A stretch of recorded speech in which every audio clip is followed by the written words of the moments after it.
Mice. Rodents. Nasty things that crawl through the darkness. I guess we've got that in common. No, wait, I tried this noir thing before and it didn't work then either. I'm not an actor, I don't want to put on a... Wait, hold on. What is all of this? Why do you need this for me to play the mouse game? Am I gonna get targeted ads for more cheese? Get the fuck out of here. Fuck this whole industry. I hate video games. The people who write these overly long terms of service are missing out on their true calling of eating shit and dying. Fuck you. I hope you're $200K in debt from your bachelor's degree in sucking cock. Metaphorically. Anyway, Mouse PI for Hire is an arena shooter advertised as a boomer shooter pretending to be a noir story. It's a mystery wrapped in a riddle inside an enigma! Okay, I guess it's all of those things at one time or another, but we really need to start gatekeeping the term boomer shooter. Because it's gone from something like Dusk, where you have non-linear level design and fluid movement, to this is kinda like Doom 2016, or we're doing Ultra Kill but with anthropomorphic prairie dogs. It doesn't mean anything anymore. Everything except Fortnite is a boomer shooter now. If you're playing a game that isn't interrupted by a child calling you a slur, it's a boomer shooter. I know, I'm already being too hard on it, but I intend to do valid and substantial criticism, a bar that's been gracefully lowered by IGN. Good job, guys. See, AA studios with a relatively modest budget, like Fumi Games who made this, they don't have reviewer bribing money. Get your Jack Pepper Funko Pops now, get the soundtrack on vinyl.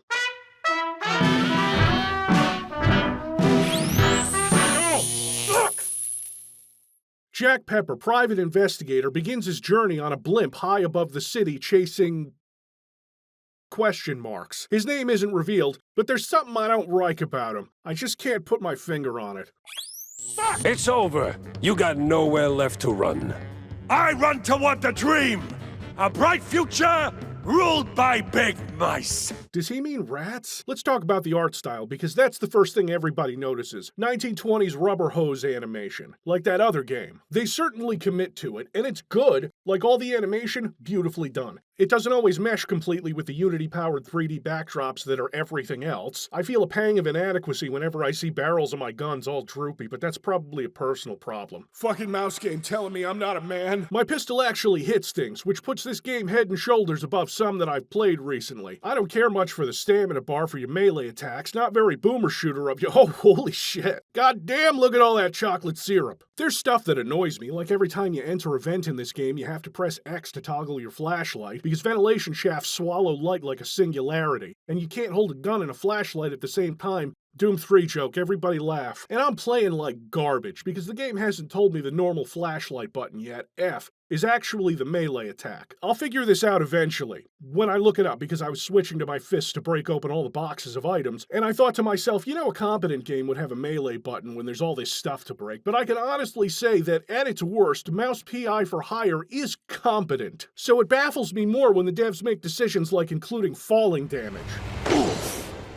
My joints ain't what they used to be. Later on in the game, if you fall off any cliffs, it'll just teleport you back to safety, and mice are quite light, usually. So a mouse can't really reach terminal velocity the same way, so I guess I'm complaining if this game isn't realistically portraying mice, something I was really looking forward to in my noir-inspired first-person shooter. Also, and I personally need the audience to know this, okay? I need the audience to understand that mice are incontinent and that they piss and shit everywhere uncontrollably to mark their territory. And this is another important factor seemingly lost on the staggeringly ignorant developers of this game. 6 out of 10. Mice also, as far as I know, can't pick locks with their tails. Not yet, anyway. This lock-picking minigame is mostly fluff. It doesn't add much and is quite easy. You can fail some of them, but you might miss out on $60 or maybe an upgrade blueprint. I think everything except the melee kick is explained thoroughly. I'd complain that the devs think we're idiots, but in producing online content, I have many times come across people who are dedicated to hearing words expressed in plain English and taking the opposite meaning from them. I guarantee someone in the comments will bitch at me for being obsessed with mouse physiology. Stop right there!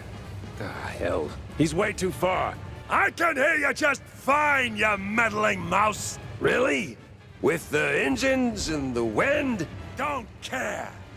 Fair enough. I'll be there in a blink, all right?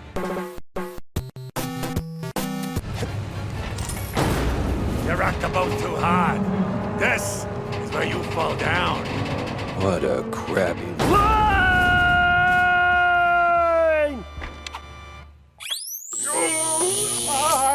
Some falls don't begin in the sky. They begin in quiet rooms, with friendly voices and fondue bottles. My heart is beating kind of weird now. You guys should if you guys are sick of cheese puns, you should turn the video off now because they're basically punctuation in this game. Like mice eat other things besides cheese. There's even a point where I pick up a can of sea slugs for a delicious dish later on. Now, choo-choo, here comes the food train. Well, son of a gun. That's actually good. I don't buy that for a second, but I guess if you live in a town where people treat stinky cheeses like hard drugs, anything can be considered a delicacy. It began with a call. Routine. Familiar. Wanda from the Mouseburg Herald. Usually she swings by the office with a lead. If it pans out, she hears it first. Okay, I know I was dragging Troy Baker a bit earlier, but he does a fine job, and while I'm at it, his Harrison Ford is pretty goddamn impressive too. Alright, Wanda, what's the story? A magician?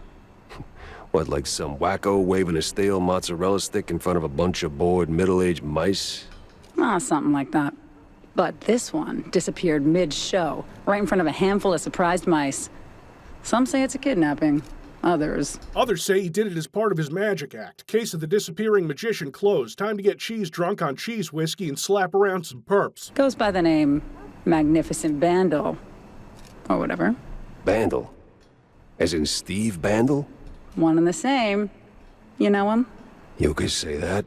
Wanda gives you an ID with her picture, and the cop takes it and lets you in. You go into Bandle's dressing room to search for clues, and you might be fooled into thinking there's going to be a lot of detective work in this game called Mouse P.I. for Hire. There's not. You can take pictures sometimes when the mission objectives demand it, and you do pick up clues, but this isn't some kind of point-and-click adventure game, and at no point are you solving this mystery for yourself. This is all very committed set dressing for the action game they're hanging all of this on. Being committed to the art style is one of this game's biggest strengths, like when you shoot an explosive barrel and your enemies turn to ash with googly eyes. And then I had an issue I've never had in a game before. I had to turn the FOV down. It was 105 by default. I'm so used to having to turn it up from like 70 because the game was made to boost performance on consoles or something. I doubt this game needs to worry that much about performance because any crowded scenes you wander into are populated with 2D characters, 2 polygons each. The fact that they can clearly highlight things in the world in black and white is nice. All the objects you can collect or interact with move and wobble like old animation. You have a compass that tells you where you need to go, and the game is mostly linear. There's only a couple of times throughout the whole thing I couldn't find where I needed to go, and that was because they'd put the path forward in some tiny hallway tucked into a corner somewhere. There are even a few people you can talk to, like Mike Maple. Why am I talking to Mike Maple? Now, listen.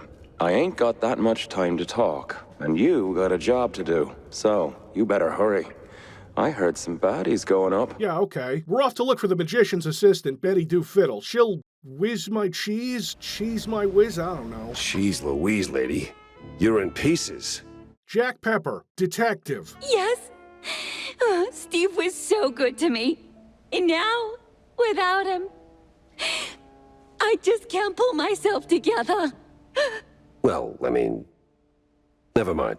Ooh, dialogue options. This is fun, and happens maybe 3 times in the entire game, so don't get used to it. This isn't that game. It kinda sorta wants to be that game, but 99% of your conversations are straightforward because the logistical nightmare of turning this even into something as basic as like Fallout 4 dialogue, that's a lot to ask from your noir detective 1920s animation style action game. I'm looking for Steve. Well, who isn't? He went puff, and now some mobsters or other are trying to get the money they lost on the show. We're ruined! Hey. No one's gonna hurt you. Anymore. Apparently everyone was gunning for Steve, but one thing comes to mind for Betty. The politicians, the big mouse party. Yes, sir, he did rub shoulders with them more than once. The Big Mouse Party. A bright future ruled by big mice. She gives me a name, or rather a title, the stage designer. So I go back to the office, the main hub for this game that also includes a bar, a shop, and your mechanic friend Tammy, whose father you sent to jail, but she's not too broken up about it, at least not enough to stop from upgrading your weapons. I can kinda see where the IGN review is coming from, but only when it comes to the detective work part of this game, which boils down to finding clues at crime scenes, pinning them to your office wall, and having the game spell out what to do next. This game is about 3 things: shooting evil mice, going through dialogues with colorful characters, and cheese puns. In this hub, you can go talk to Wanda to keep her up to date on the case, or you can talk to John Brown, who I'm sure is not named after the famous abolitionist. He's a shrew who runs a bar, so he knows you pretty well, you being a hard-boiled alcoholic. You can also play a card game, but we'll get into that later. So I go to the Opera House to find this stage designer who tells you about a plot to kill Cornelius Stilton, mayoral candidate and person Jack Pepper also shares a mysterious past with. They were in the big war together, World War I, except with mice, and I'm sure they've got a cute cheese-related pun locked and loaded for mustard gas. But that's nothing compared to the cannon that's conspicuously aimed at Stilton's balcony. There's Stilton. And there's the... Judging by them boot steps.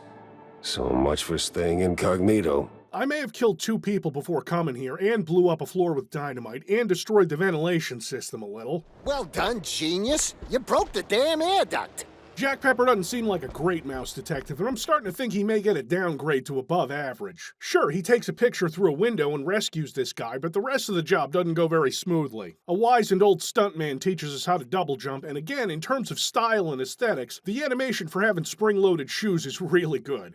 It's a nice touch. It's also weirdly early to be getting the double jump. Within 5 minutes, the whole place is burning down, and you're facing an opera singer boss who's quite easy. As long as you've got the dash down. You know, there's a dash because it's an FPS game made in the last 5 years.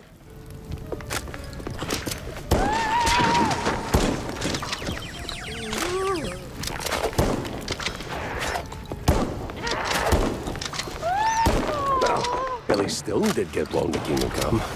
Take a picture of the burning opera house for Tammy, escape, talk to the stage designer for my next clue, head back to the office, pin the clues, and talk to Stilton, who's hanging out in the bar now for convenience. You are in a surprisingly good mood for someone who just dodged an assassination attempt.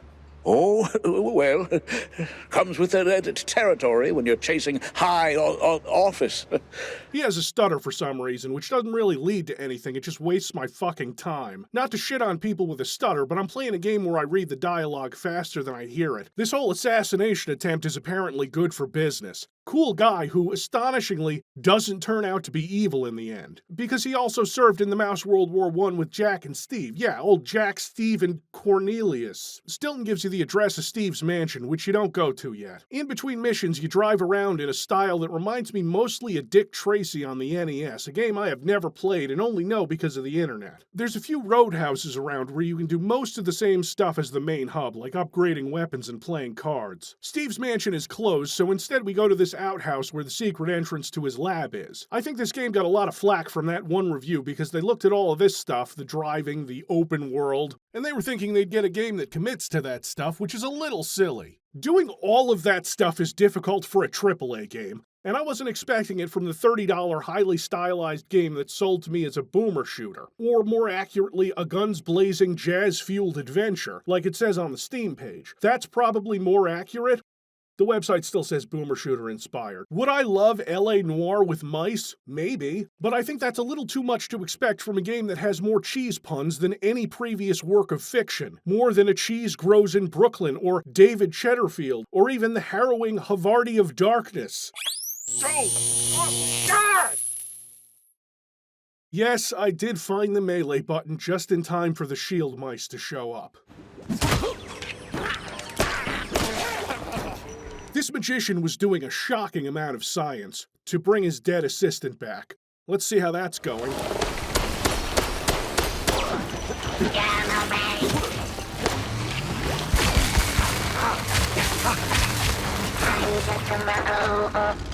Mozzarella on a stick. This thing looked an awful lot like Steve's old stage girl. Do you think all these cheese puns are to get by the Hays Code? This robot has a shocking amount of health, but I wouldn't say it's difficult. This is like the second boss of the game, and I'm about 2 hours into it. The shotgun is fine, I guess. It seems to fire 5 pellets, which is nothing, and that was me testing it after I'd upgraded. It's nothing to write home about. I like the next weapon a little more just for the seeming cruelty of it. Imagine it's a super soaker full of the dip from Who Framed Roger Rabbit, except in black and white, so the goo it shoots out is like milk. Corrosive, unhealthy milk, the kind they're trying to get back in schools because the fucking libs banned it, the pussies.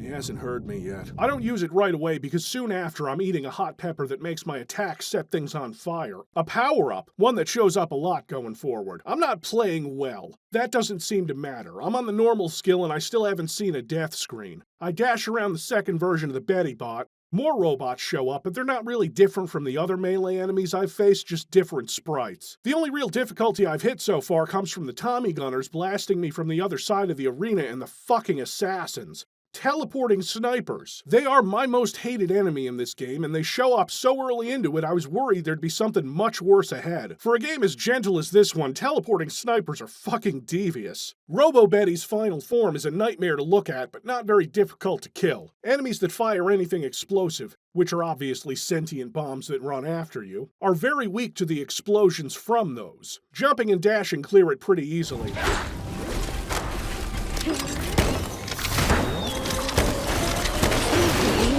I am cool. I'm so cool. I'm down to just over half my health, which doesn't matter, because there's health everywhere. I can chow down on my cheese rations for a quick 20 points. Evidence found. Clues ready to be deduced. Stilton is just waiting in my office like it's a public place. There's another issue I wanted to talk to you about. See, the shrews. The shrews. Hell, Cornelius, not you too. It's not like that, Jack. I'm simply concerned for our little brothers. I see there's been some weird disagreements between them and mice? No,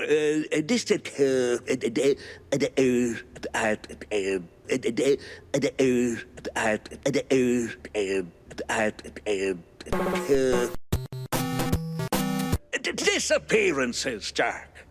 They're in real danger. See, the shrews were always a thorn in the side of, you know. The uptight and wealthy? A little bird told me that the shrews are disappearing faster than a shell's trench. I also heard that the police might be involved. Oh. Please, don't hurt me, officer. 'Twas just a little cheese stick on the sidewalk. I ain't done nothing wrong. Okay, considering the wide and varied use of cheese in this universe, he could be talking about a fried stick of mozzarella, a cigarette, or a dildo. Easy, pal. I'm not a cop. What's got you so jumpy? Oh, them cops. Yeah, serve, protect, all that. No, they're rounding us up. Wham, paddy wagon rolls in and then gone. So we've got a police force going around, brutalizing and rounding up the shrews. I know writers who use subtext, and they're all cowards. Look, none of us batted an eye when Wolfenstein The New Order had a level in a concentration camp, but this is given a whole different kind of camp energy. I've uncovered real crimes, corruption on the police force, and some kind of mascarpone murder by the Gorgonzola Gestapo. A feta solution. A Halloumicaust. Look at this, they're doing Colby Nacht. They're taking them to Brekenwald and Limburg and Belsen, turning them all into Shrew. Please like and subscribe. No.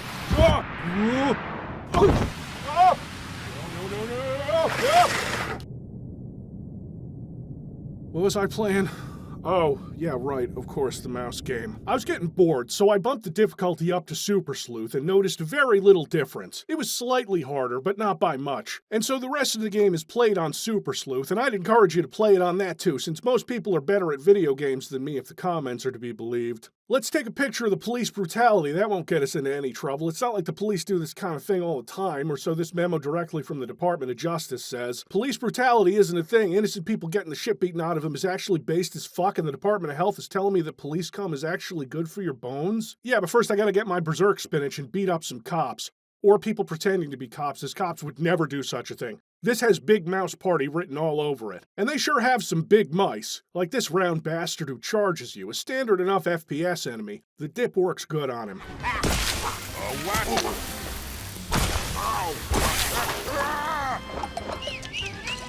I certainly don't want to call this game lazy just because it has a lot of standard FPS tropes stuffed into it. It's all done, like I said, competently at worst, and the world itself is filled with little crumbs of backstory told through newspapers, some of which are decades old. World War I was called the Quite Big Affair. Before I get out, I have to find more pieces of evidence, one of which is a map of Mouseburg's sewer system. But I also get a Tommy gun.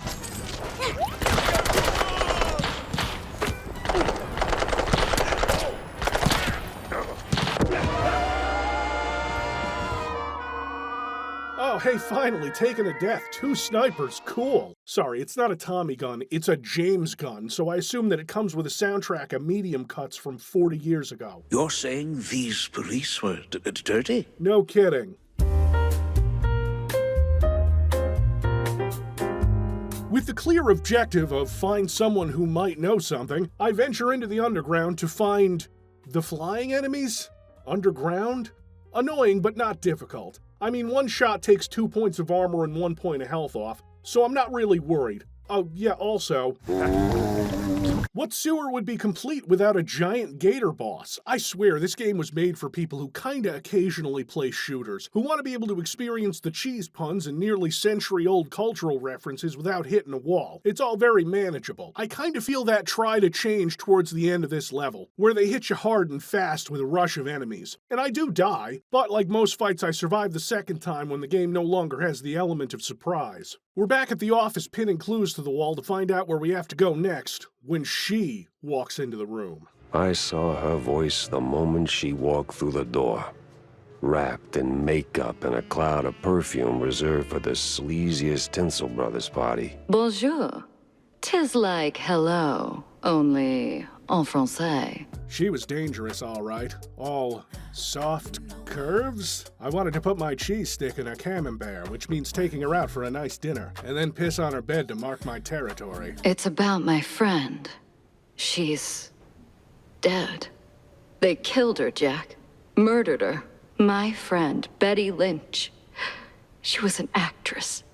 Beautiful, talented, vibrant. Oh wait, she's dead? I guess. I mean, I found her robot replicas in a lab, and now those are dead. She gives me a lead. I need to go out to the film studios on Tinsel Avenue. Mouseburg, seemingly based on Los Angeles, except much swampier, which we'll see later. Oh, God, we will see later. The combat is starting to get pretty repetitive, tossing mostly the same enemies at you in arenas, you know, like an arena shooter. The locations change, the set pieces change, but the core of it is still the same throughout. This is essentially what you'll be doing until the end of the game, which I'm about 5 hours in now, so that's probably more than halfway for something like this, right? So this actor, Rocky Ford, is too fucked up on drugs to do his scenes, which would never trouble the real Harrison Ford who'd get up in the sky anyway. What this means, from a gameplay perspective, is learning how to use your tail as a grappling hook, because it's an FPS game that came out after Doom Eternal. This is the state of FPS games now, of boomer shooters, where you will get a double jump, a grappling hook, and a dash, and you will like it. Not that any of those things are bad in this game, except the grappling. Take a look at this, where the button prompt is for the hook you have to swing on. That seems fine, right? Sure, I probably could have double jumped over that gap. You need to be pretty close to these hooks to latch on, and if you press the button twice, you'll detach and fall. So every time these come up, I rage at them because you have to have the hook practically in your face before you can latch onto it, mid-jump, and because of how close that is, it means that you can get past a lot of these obstacles by simply double jumping. So these now standard movement options are here in this game when it probably doesn't need them. But FPS games, am I right? I timed it. It takes me around 12 frames, or a little over 1/6 of a second, to hit the prompt. And then about a quarter of your stamina meter disappears. It's another 5 frames before the tail appears on screen, another 8 frames before it hooks, and by this point the hook is practically scraping the cheese plaque off of Jack's teeth. It feels awkward and unnecessary. Nothing else in the game really requires that kind of precision. I'm looking for the pyrotechnist. You the, pyrotechnist? It's me, all right. The best of the best. Need something to go boom? You came to the right gal. Who sounds so much like Sherry Stoner but apparently isn't, according to the credits?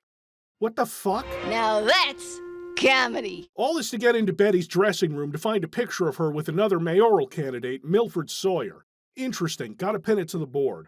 Oh, Sawyer? Milford Sawyer? Bingo. She most likely got to Sawyer through that dandy spokesman for their party. Name's Curd, I believe. Miles Curd, hanging around the opera house that got ruined. I think the police are so busy being weird Nazis that they forgot I did that. So was Sawyer close to Betty in any way? No chance. Maybe they clinked glasses at some movie fundraisers, but that's it. I'm the one riding shotgun in Sawyer's inner circle. If there was more, I'd know. Uh-huh. You look a lot like the guy I was chasing in the prologue. See, that's funny because I got pictures. Betty rubbing elbows with BMP officials. Real cozy, real not accidental.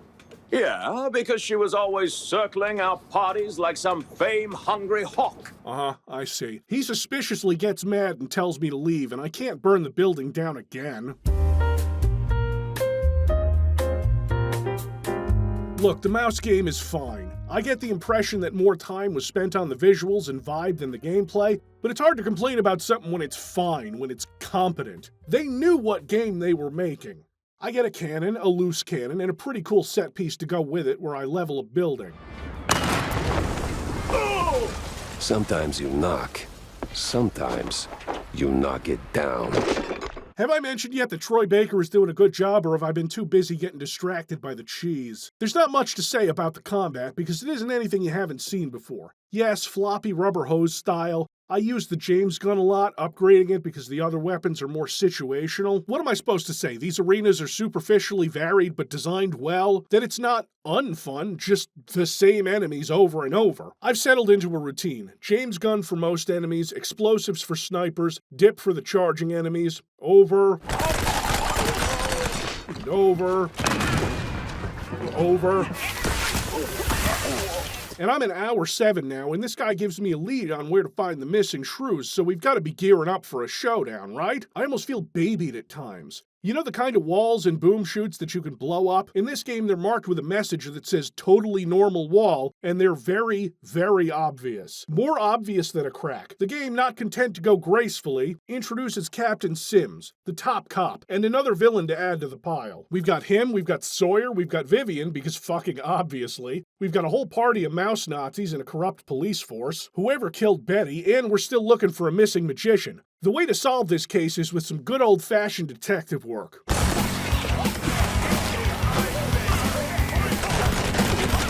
Oh, and I can't forget about the Professor, a German scientist and winner of 1933's Peter Lorre look-alike contest. I hate him the most. You'll fucking see why. Everything after this is where I'm putting the spoiler tag, because we actually start getting answers. Sometimes. But first, I need to take you kids back a little. We're talking baseball, Klazuski, Campanella talking.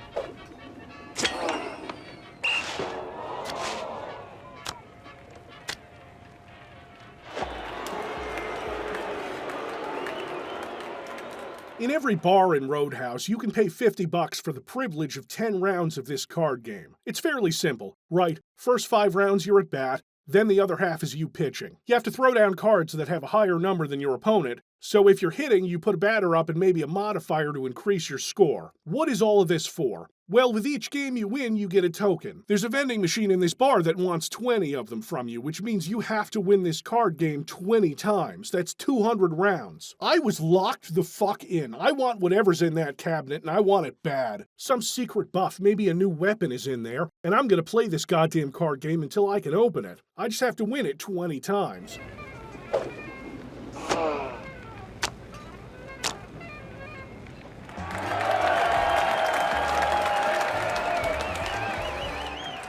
However, because this is Mouse PI for hire and not a challenging game, I get those 20 tokens after playing 21 games. I only lose the first one because I had no idea what I was doing. I spend money in the shop for more cards, go around collecting cards and levels, give this opponent over $1,000 of my cheddar. Oh god, I'm so sorry. Actionable pun detected. Yeah, I know. I just can't help it. Please give me a god! So I play this game up to about the halfway point, throwing no-hitters and feeling like a total badass for being able to do simple addition. And on that 21st game, when I win my final token, I go to the vending machine and prepare to bask in the greatness of my prize. The X1 Demousifier, a fucking ray gun. This should really kick some ass. Fill them full of holes, make them into Swiss cheese.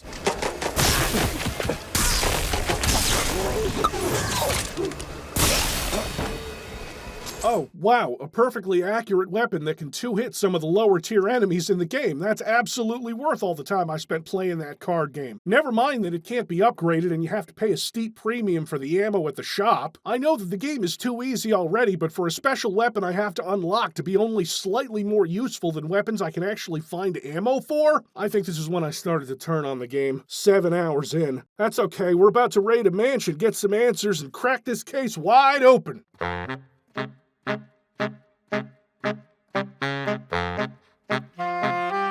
Oh, hey look, a better weapon I didn't need to waste an hour of my life getting. Some kind of incendiary double-barreled menace that puts the regular shotgun to shame. Becomes part of my normal rotation. We meet an old shrew woman who helps us with some homespun Cajun wisdom.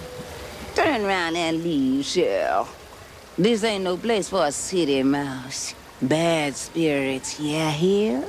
She's clearly some kind of sorceress, and I'm not going to dig too deep into it. We need to get into the mansion, but the caretaker won't open the gate, which is an enormous hurdle that we get over by summoning the spirits of his 3 dead wives, which is bananas. Insane cartoon shit, sure. What else would you expect? How about a soft lock, because the invisible walls keep me from getting to where I need to go, so I have to do this battle again, which is practically indistinguishable from the last battle, except now we're in a swamp town. The third wife goes demon mode and needs to be subdued with my flashlight, which is a fairly easy fight that goes on for entirely too long, a string of words I'll probably deliver in this video more than once. The regular battles aren't actually that long. They're quick, sometimes over before you even need to take a breath. However, there are about 60,000 of them. I live again. Oh, I get it. I'm not saying that the game that has boom shoot references, several sewers, and Nazi mice is baiting me specifically, but it is. Because we don't have enough characters for me to unceremoniously cut from this video to keep it even remotely digestible for the audience at home, here's Millie, Kurd's half-shrew daughter. Who the heck are you? Beat it, or I'm calling my dad right... Dad? We get a phone call at the mansion telling us that Betty was scratched off the picture, so murdered, which really doesn't tell us much more than the extremely suspicious Kurd was involved. And the cheese curds have crumbled. This is the operator. There's been a murder at the secret show. Miles Kurd is dead. Okay, one less villain to deal with. And now she stands on a bench in the hub area glaring at you menacingly and occasionally asking you for favors. Side missions which you sometimes get and can complete during the mostly linear levels. Oh, also we didn't actually tell Millie that her father is dead. Bring me balloons, Jack! Lots of balloons! And why would I... I'm calling my dad! Yeah, not without a Ouija board, kid. You guys want to hear a secret? There's still 7 hours of this game left. We're chasing cheeseleggers in the swamp. What are they like? They're like all the rest of the enemies. I have to find my way into another mansion. We learn how to travel through pipes through a book of video game references. It's not a skill, exactly, because you just press the use key on a pipe and travel. I feel like I'm losing my fucking mind. The mansion is spooky, though. Got an eldritch feeling about this. Come and bolt you. Oh my god, it's always Twin Peaks.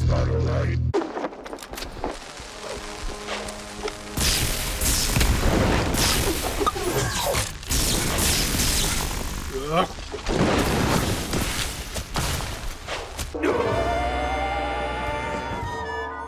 I'm getting some very unpleasant Crash Bandicoot flashbacks. Wow, crazy how my James gun does the best job, far better than the secret weapon I unlocked. It's not as heavy as my Snyder pistol, and it doesn't take itself so seriously, but hey, some people prefer that. An angry Scotsman shoots me from an airboat while these annoying flying enemies plink away at me. It's not hard. I die once because I forget that this particular shade of water hurts you. Guess what, though? More sewers! Leading to an interesting level in an underground shrew town, don't get me wrong, a highlight of the game, pretty fun. It's still the same combat. The game has a serious escalation problem because it's doing a standard modern throwback kind of FPS game and dragging it out to match their noir story. There's so much of it. And if you were to play it in short bursts, a few hours at a time, you might not notice that you need a shave by the end. The length isn't exactly a problem if you fall in love with this game, with its characters and visuals and setting. It tries to break it up with bare-knuckle fights and platforming and set pieces, but the battles themselves become routine hours before the game begins to switch things up. There's still another half hour of swamp ahead of me before I go to the secret show to investigate Kurd's murder. He was crushed by a drugged elephant. No, really, he's fucked up on blue cheese, which is... heroin this time? Mozzarella, gorgonzola, sir. All right, I think that's all for now. We also learned a wall jump, which is not very important in the grand scheme of things. We play carnival games where we shoot the same enemies again and again, you know, just at a carnival. I'd say it's more colorful, but I don't know, the Wild West one is fun.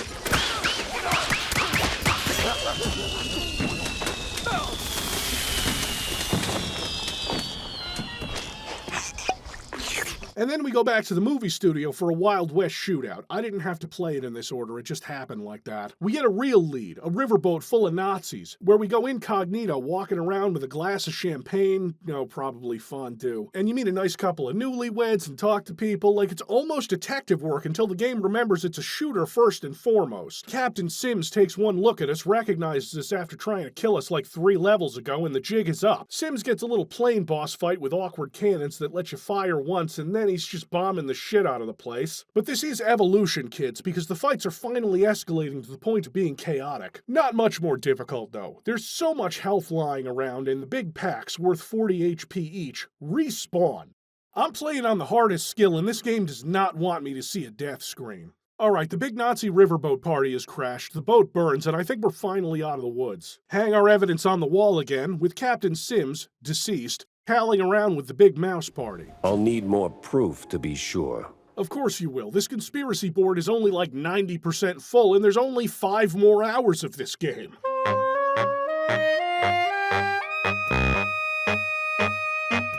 I can't call this game bad. It is built on the most basic of FPS tropes, wrapped in this art style, but like it's mostly functional. The art is great, it just drags its feet. It isn't particularly interesting to play in long bursts. What is this? Courthouse? The accused will take the stand now. Oh, is that Vivian? As Judge Fatale? I know writers who use subtext, and they're all cowards. We get one area of the entire game in color, and you bet it's a big Wizard of Oz reference. Katie, take the black and white filter off this one. How are you still alive? Who the fuck is Richard Shingler? I don't know, he's yet another villain who's helping Vivian out, and he's a dickhole who teleports around. The main strategy I devised for the fights in the latter parts of this game is running around like a madman, dashing and shooting. Because most bosses try to swarm you with the same enemies you've been fighting for about 10 hours now. Sure, they might be reskinned like a cultist with a Tommy gun instead of a cheeselegger with a Tommy gun. No, I am not saying James Gunn again. I'm out of jokes for that. And the only weapon I ever find myself running dry on is the ray gun because there aren't pickups for it. The rest of the game seems really generous with ammo to the point where I could probably main whatever weapon I want. And the boss shoots at me while he's on fire and not aiming his gun, but it only does 10 points of damage. To my armor. We could keep shooting for an hour and neither of us would win. I just handed you your ass, genius. I almost die. Almost. He gets me down to 2 HP and then stops punching because he's stun locked by all the fire that he put in the arena. Oh, woe is me. The rest is silence. Well, shut the hell up then.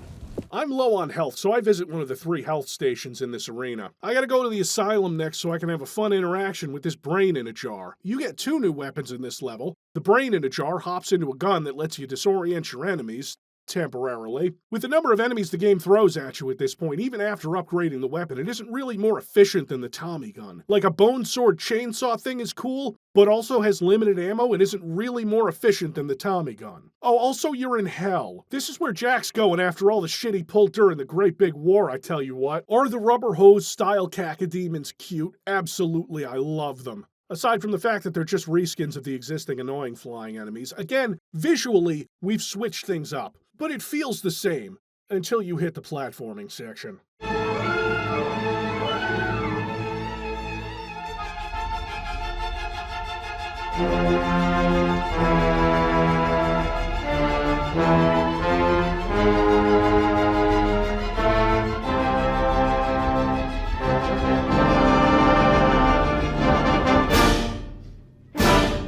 God grant me fatal falling damage just this once. We find Steve, the magician. Remember him? He hasn't been mentioned in a while, but here he is in his own little fun dimension that isn't a hallucination. His boss fight is trash. There's no shooting, you just have to jump on these cards and he reveals them, and this man is your friend.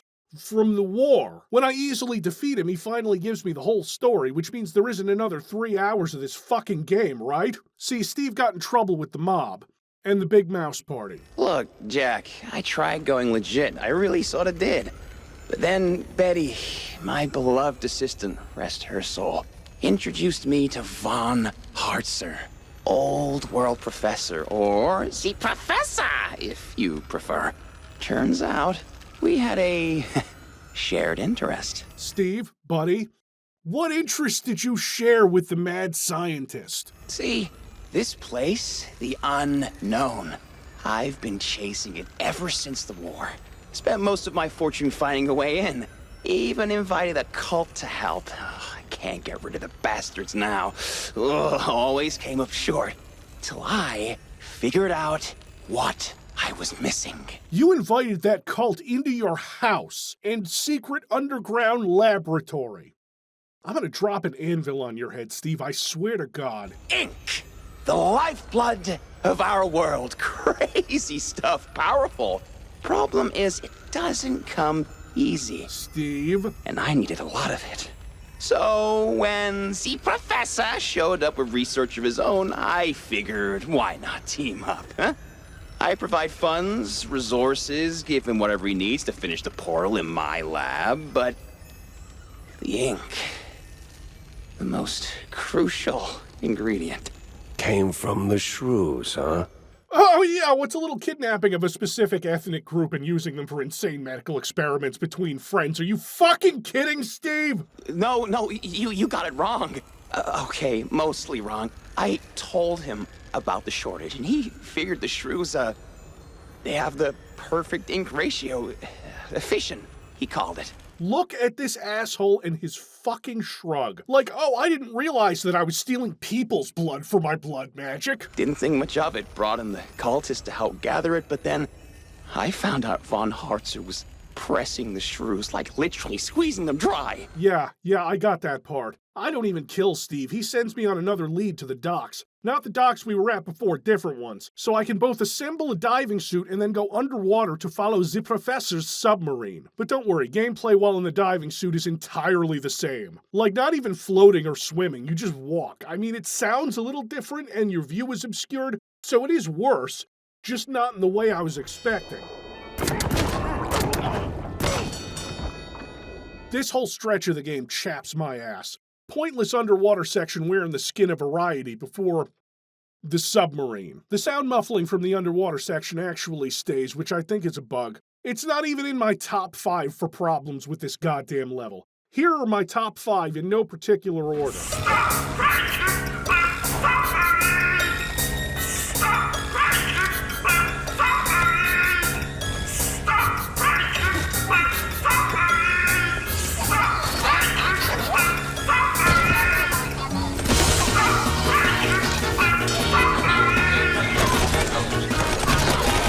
Fucking obnoxious. I did get a laugh out of leaving the sub and then just driving Jack's car out of here. That was funny.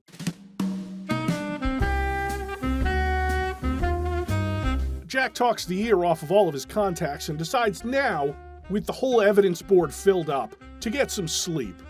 And then the Nazis burn the neighborhood down. And all of our evidence with it. We spend an unknowable amount of time escaping this situation, helping John Brown out so he doesn't die, because among the characters in this game, he's like one of 3 I don't want to see pressed into fucking juice. I forgot that there was another villain who we'd met earlier at the circus whose ass we kicked already. He's like a souped up sniper, and so I fucking kill him because this is all spiraling into a tangled mess of just shit. Metaphorical shit, it's not actually like bad quality. Jack Pepper is honestly an awesome soldier, but he is a terrible detective. He goes and gets drunk, which is like the 1930s private eye equivalent to brushing your teeth, and he hangs around until Steve, well... Hey, Jack, he said. Since you're in deep and I'm the magician, let me be your deus ex machina for real. Steve tells me he made a recording of his shadier contacts, and why he didn't tell me this face-to-face is a mystery that eludes me. But mystery solving doesn't matter anymore. The case is blown wide open. There are still 2 hours of this campaign. So he sends me to his mansion, our 3rd mansion trip of the game, and that's not to say it's a bad level, it's pretty fun. It's non-linear too, like a real boom shoot. The game gives us an ice beam, which is less efficient than blasting through the enemies with the Tommy gun or the kiss-kiss. It's off to the World's Fair to mingle with high society after massacring scores of mice outside. So many. It's a good thing Jack Pepper doesn't have, like, PTSD, by which I mean post-traumatic Swiss disorder. Oh, the pun never stops! So I tell him, get rid of the shrews. Don't care how. I want a clean red line of free housing. I drop Stelton and grab that frickin' magician's fortune. I don't care how. Dump a pile of loonies on it if you have to. Just do something. Now, I didn't find this at all realistic, because after hearing this, it seems like Sawyer's campaign is over, which is unthinkable nowadays. Like, yeah, if a politician in the United States talked about assisting in ethnic cleansing, you know what would happen? Fucking nothing! This game is developed in Poland, so cultural differences, I guess. So Sawyer is the one we've been chasing this whole time. He says he's got Tammy as a prisoner, or, no, actually, he says it's someone I care about, and it's John Brown. Which makes more sense. See, the thing about Tammy... Hold on, I can jump this gap now that I'm powered up. Oh, You're fuck rock you. about to line! Tammy, you're here. I hope there isn't an awkward platforming section coming up.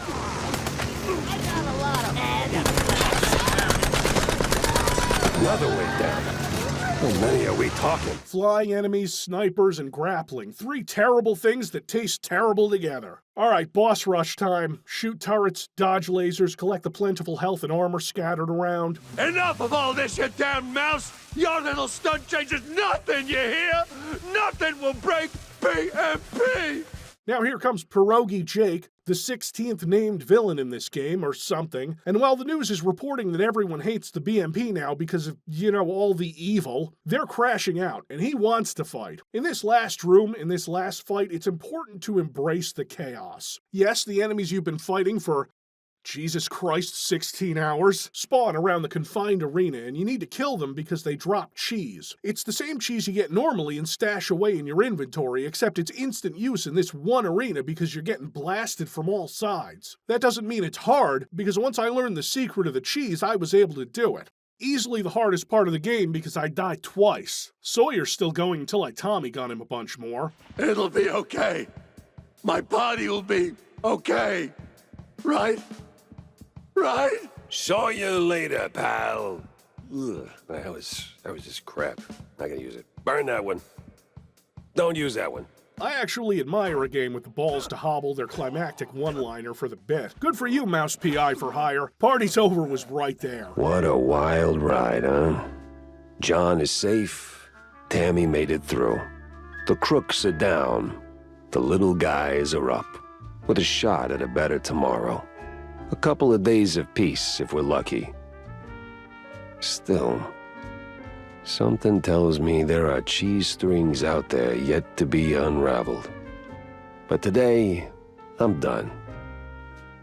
Who am I kidding? The journey goes on, straight through the night, hoping dawn remembers the show. Yes, after a painfully long campaign, that's the entire ending cutscene. Credits roll, and I anticipate the release of DLC or maybe a sequel since this game seemed to sell pretty well. It's by no means a bad game, it just feels like unraveling an endless string of cheese that threatens to get moldy the farther you get into it. I wish they'd used a food that I could say would get stale, but I don't choose the metaphors, you know? Well, hey, Civvie.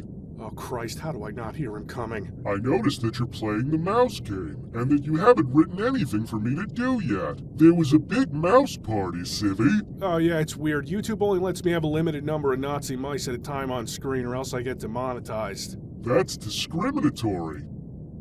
Look, I'm not doing as good as before, okay? I lost my podcast. My wife left me. I don't think you had a wife. She was beautiful. I hated her. Uh-huh. Listen, I just need to do a plug real quick. No! Life Extend. A supplement that will unlock the ancestral Norse power of your brain. And your penis. Come on, I can't be plugging this shit. I supported the wrong genocide and my audience stopped watching. I need this, Civvie. I've got nothing left. Uh-huh. She's dating a beaver, Civvie. A beaver. I honestly can't tell if you're fucking with me. She took the kids, Civvie. Good. I can't believe you'd say that. Over politics. Oh God, are you pissing out there? Maybe. God damn it, Cancer Mouse!